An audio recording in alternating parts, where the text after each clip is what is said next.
Lorry ಮತ್ತು ಸ್ಕೂಟಿಯ ನಡುವೆ ಭೀಕರ ರಸ್ತೆ ಅಪಘಾತ. ಡಿಕ್ಕಿಯ ರಭಸಕ್ಕೆ ಯುವತಿಯ ಕಾಲು ಅಪ್ಪಚ್ಚಿಯಾಗಿರುವ ಘಟನೆ ಬೆಂಗಳೂರು ಗ್ರಾಮಾಂತರ ಜಿಲ್ಲೆ ದೇವನಹಳ್ಳಿ ತಾಲೂಕಿನ ಬೂದಗೆರೆ ಗ್ರಾಮದ ಬಸ್ ನಿಲ್ದಾಣದ ಸಮೀಪ ಈ ಘಟನೆ ನಡೆದಿದೆ.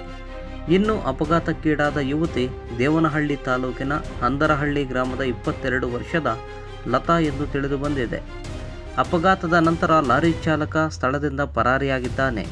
ಇನ್ನು ಗಾಯಾಳು ಯುವತಿಯನ್ನು ಸ್ಥಳೀಯರು ಆಂಬ್ಯುಲೆನ್ಸ್ ಮೂಲಕ ಖಾಸಗಿ ಆಸ್ಪತ್ರೆಗೆ ರವಾನಿಸಿದರು. ಈ ಘಟನೆ ಚನ್ನರಾಯಪಟ್ಟಣ ಪೊಲೀಸ್ ಠಾಣಾ ವ್ಯಾಪ್ತಿಯಲ್ಲಿ ನಡೆದಿದ್ದು, ಸ್ಥಳಕ್ಕೆ ಚನ್ನರಾಯಪಟ್ಟಣ ಪೊಲೀಸರು ಆಗಮಿಸಿ ಪ್ರಕರಣ ದಾಖಲಿಸಿಕೊಂಡಿದ್ದಾರೆ.